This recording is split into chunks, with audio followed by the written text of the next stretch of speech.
पहाड़ियों और सरसब्ज जंगलों से घिरे एक छोटे से पुराने गांव में लोगों की एक मुतनव्वे बरादरी रहती थी जो अपनी ईमानदारी पर फख्र करते थे। ये एक ऐसी जगह थी जहां हर कोई सच कहता था, चाहे ये कितना ही मुश्किल या तकलीफ दे क्यों ना हो। इस रवायत को नस्लों से बरकरार रखा गया था, जिसने गांव को हम-आहंगी और एतमाद का नमूना बना दिया था। एक दिन लुकास नामी एक अजनबी गांव में आया।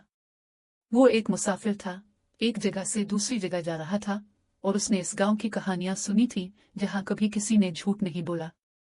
मुतजस्सिस और कदरे शुकूक और शुबहात के आलम में लुकास ने गांव वालों का इम्तिहान लेने का फैसला किया। वो सबसे पहले बाजार में फल बेचने वाली एक बूढ़ी औरत के पास गया। ये सेब मजेदार लगते हैं, उन्होंने कहा, लेकिन मैंने सुना है कि वो खट्टे हैं। क्या ये सच है? बूढ़ी औरत ने गर्मजोशी से मुस्कुराते हुए जवाब दिया, ये सेब मीठे और क्रिस्प हैं, लेकिन कुछ ऐसे हैं जो खट्टे हो सकते हैं। मैं हमेशा अपने ग्राहकों से कहता हूं कि वो खरीदने से पहले इसका जायका चखें। इसकी ईमानदारी से मुतासिर रहकर लुकास ने कुछ सेब खरीदे और अपनी तलाश जारी रखी। इसके बाद वो लोहार के पास गया जो लोहे के एक टुकड़े पर हमला कर रहा था। क्या तुम मेरे लिए बेहतरीन तलवार बना सकते हो? लुकास ने पूछा। लोहार ने अपना मुंह पोंछते हुए कहा, मैं एक मजबूत तलवार बना सकता हूँ जो तुम्हारी अच्छी खिदमत करेगी, लेकिन मैं वादा नहीं कर सकता कि यह सबसे बेहतरीन होगी। इसके लिए आपको राजधानी में एक माहिर तलवारबाज तलाश करने की जरूरत होगी। एक बार फिर लुकास इस शख्स की ईमानदारी से मुतासिर हुआ। उसने लोहार का शुक्रिया अदा किया और गांव के चौक की तरफ भटका, जहां उसने बच्चों को खेलते और हंसते हुए देखा। इनमें बैन नामी एक लड़का भी था जो अपनी शरारतों और तेज फहम और फरासत के लिए जाना जाता था। ये जानने के लिए कि क्या बच्चे भी गांव की रवायत पर अमल पैरा हैं, लुकास ने बैन से राब्ता किया। मुझे बताओ नौजवान, क्या तुमने कभी झूठ बोला है? बैन ने जवाब देने से पहले एक लम्हे के लिए गौर से देखा।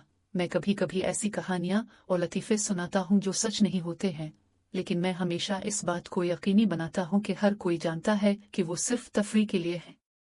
यहाँ किसी को धोखा देने के लिए झूठ बोलने की इजाजत नहीं है। लुकास ने यह समझना शुरू कर दिया था कि गांव की साख अच्छी तरह से मुस्तहक है। ताहम इसका एक आखिरी इम्तिहान था।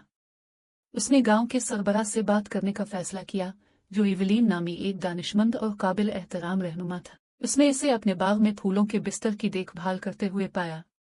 चीफ इवलीन, उसने शुरू किया, मैंने सुना है कि इस गांव में कोई भी कभी झूठ नहीं बोलता। क्या ये वाकई मुमकिन है? इवलीन ने अपने फूलों से ऊपर देखा और उसकी नजरों से मिला। उन्होंने कहा कि हम ईमानदारी को सबसे ज्यादा अहमियत देते हैं। ये हमारी कम्युनिटी की बुनियाद है। अगरचे ये हमेशा आसान नहीं हो सकता है, हम यकीन रखते हैं कि सच्चाई एतमाद को फरोग देती है और एतमाद हमारे तर्ज जिंदगी के लिए जरूरी है। ताहम हम कामिल नहीं हैं। कई बार ऐसा भी हुआ है जब कोई नाकाम हुआ है, लेकिन हम हमेशा अपनी गलतियों को माफ करने और उनसे सीखने की कोशिश करते हैं। लुकास इवलीन के अल्फाज से बहुत मुतासिर हुआ। उन्होंने महसूस किया कि ईमानदारी के लिए गांव की वाबस्तगी कमाल के बारे में नहीं है, बल्कि सच्चाई की ताकत में मुश्तरका यकीन के बारे में है। उन्होंने कुछ वक्त के लिए गांव में रहने का फैसला किया, उनकी अक़दार को गिले लगाया और उनकी मिसाल से सीखा। वक्त गुजरने के साथ लुकास ने ईमानदारी पर मबनी कम्युनिटी की ताकत को बराह रास्त देखा। तनाज़ात को तेजी से हल किया गया और लोगों ने मोटे और पतले में एक दूसरे की हिमायत की। वो अपने मुस्तकबिल के सफर में इन असबाब को अपने साथ ले गए, झूठ के बगैर गांव की कहानी को फैलाया और दूसरों को अपनी जिंदगी में सच्चाई की कदर को अपनाने की तरगीब दी। ईमानदारी एतमाद और हम आहंगी की बुनियाद पैदा करती है, और अगरचे उसे बरकरार रखना हमेशा आसान नहीं हो सकता है, लेकिन इसके इनामात गहरे और दूररस हैं।